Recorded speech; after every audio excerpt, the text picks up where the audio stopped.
Play Chess, brought to you in association with Kagi. Hello everyone, my name is Svetlana and today we will analyze round 11 of the Women's Candidates Tournament.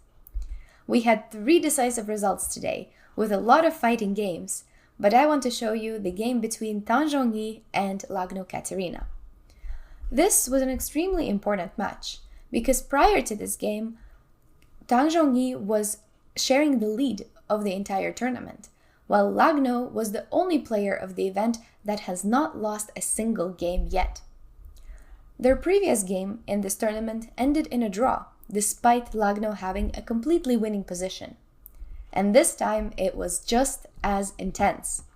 Zhongyi starts the game with knight f3, so a little bit different. Lagno replies with d5. We have seen Zhongyi play a few different openings with white in this tournament, and this time she chooses this setup with knight f3, g3. So, deviating slightly from what she has played before.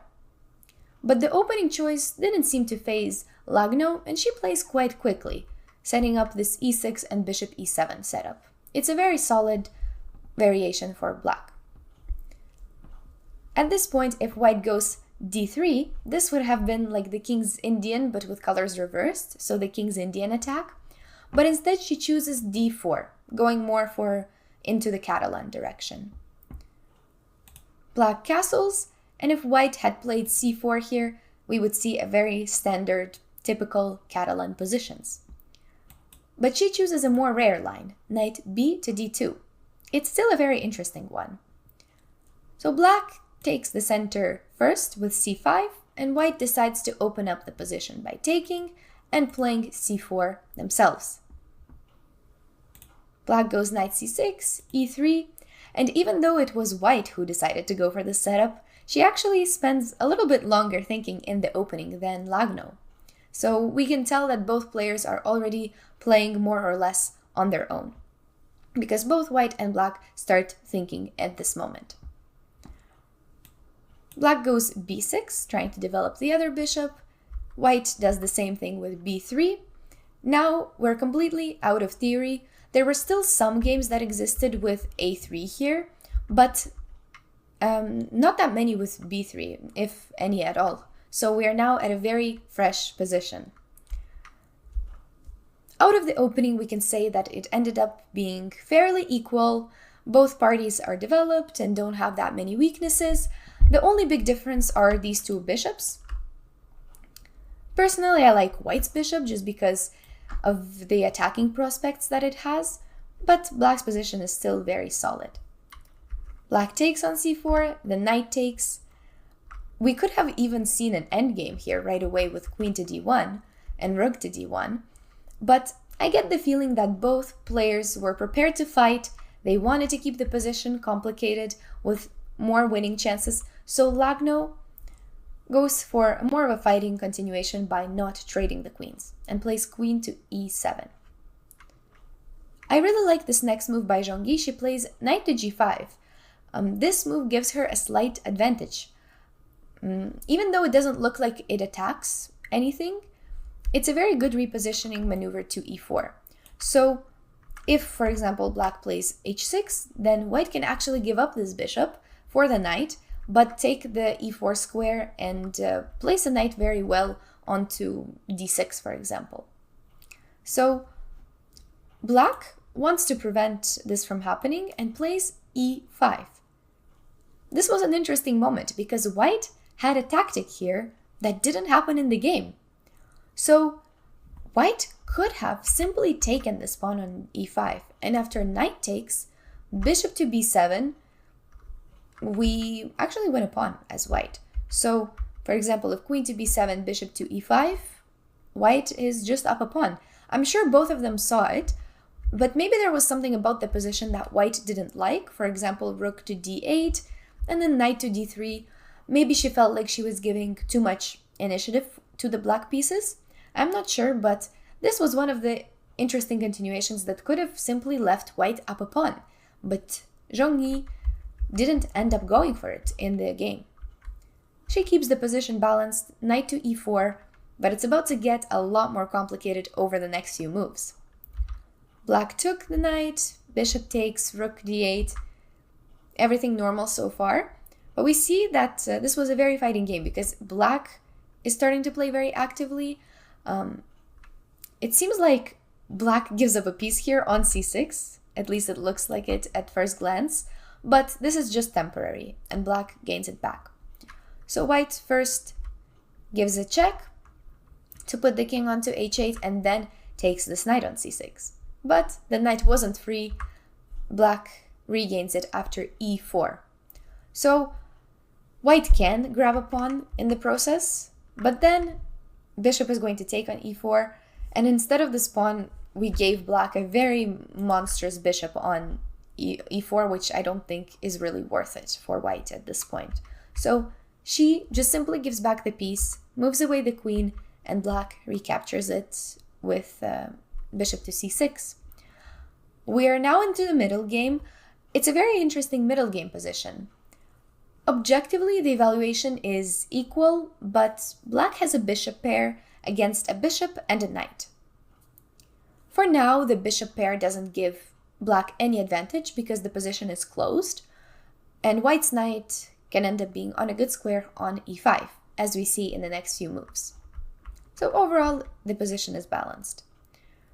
The knight goes to e5, and the king goes to g8 because the king probably felt uncomfortable on this long diagonal here with this bishop. But this also has one sneaky threat. Black is actually threatening g5 to essentially trap the queen. So for this reason, white goes h4, trying to prevent that idea. Queen to e6. Now we see that white's pieces are under some pressure from these two active bishops. The queen feels a little bit stuck, and black also has a pretty good threat of bishop to d6 in the future. So she plays knight to c4, pretty much only move that she has in this position. Now if black were to take this knight, white has some queen to g5 ideas, attacking both the rook and the checkmate, and then recapture here on c4. But this would get a bit more simplified. So instead, bishop to e7 is what happened in the game by Lagno. White's last rook joined the game, now h6, still wanting to play g5 potentially. So the queen just gets out of there, doesn't want to be in that situation, and goes to c7. Black goes b5, the knight moves away, and we're soon nearing the critical moment of the game, which happened right here. Zhongyi plays rook to c5. This is a very critical moment because rook c5 is actually a mistake. There's a really beautiful idea here for black. I really want to give you a few seconds to try to solve it yourself. Think about what you would play for black. It is a really, really nice move that I hope you get to find. So stop the video, and when you're ready, I'll tell you the solution.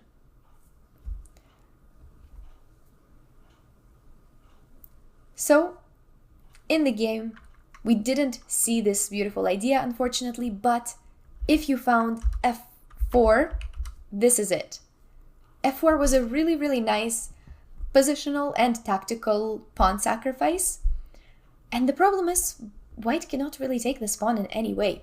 So let's check out some variations. For example, if g takes on f4, queen to g4 becomes a huge issue, attacking both the king and the rook. The queen cannot go there right away because of this knight. So first we attack the queen with rook to c8. And after the queen moves away, bishop to e5, and this is unavoidable with either winning the rook or just creating really big threats on the king. Right away it wasn't working as well. Bishop to e5 can be met with queen takes on e5. And now if we do this exact same check, then we cannot take the rook in time because there's also this checkmate that we need to be protected against. So this rook to c8 was a really important resource that maybe both of them missed, or one of them missed when calculating this, because rook to c8 was important in that line to get to that to get this tactic to work. There's also this recapture with e takes f4, And there's another beautiful move from black, e3. So just completely clearing the path for that bishop and also for the queen to come to h3. And white's position just falls apart. There is essentially no choice for white to defend against all of these checkmates, so they have to take the bishop. And after queen takes g3, we do need to dance around with the queen a bit more to get this position to a winning one. But after a few precise checks, white has nothing to do. If they go, for example, I don't know, king here, then we can also just regain the material and gain even more. But black can essentially pick up all the pawns here and gets to a winning position in all of these lines. Whenever the queen invades, it's pretty much over for white. Really great move here with first one pawn sacrifice and then the second one.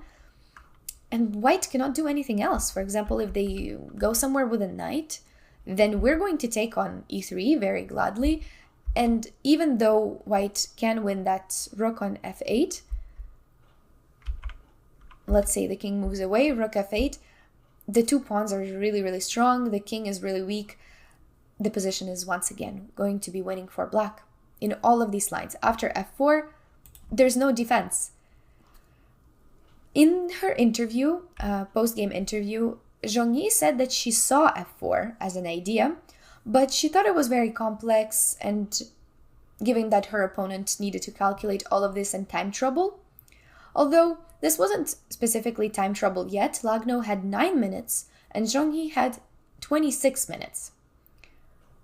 It really feels bad for Lagno to not play this in the game, because this was her last chance to turn the game in her favor. I'm pretty sure that she saw the idea because she's a very good blitz player, so the time should not have been an issue.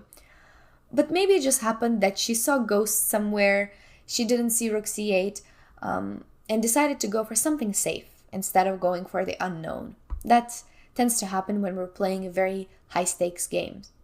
Maybe they just both didn't realize just how strong this f4 idea was.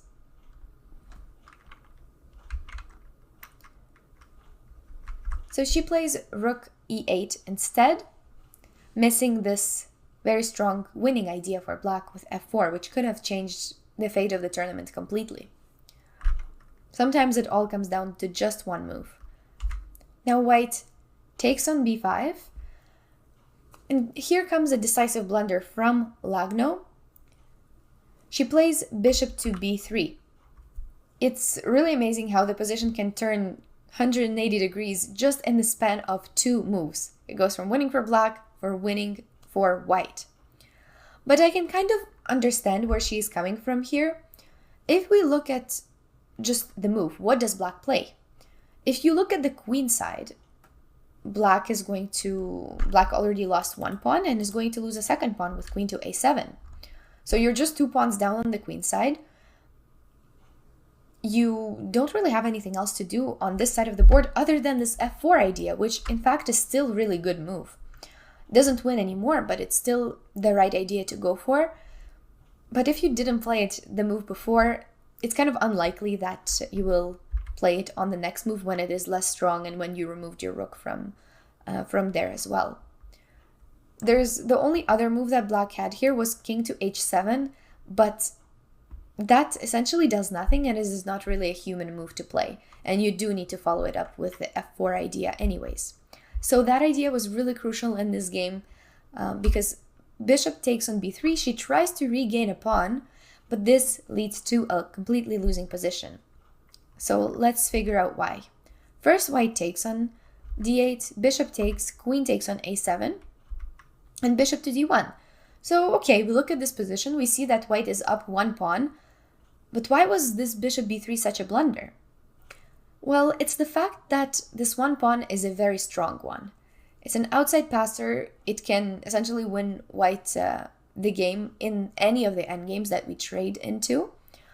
And the funny part is that even if you take this exact position but remove the a2 pawn, this will still be winning for white. More for tactical reasons, because of the lack of coordination of the black pieces.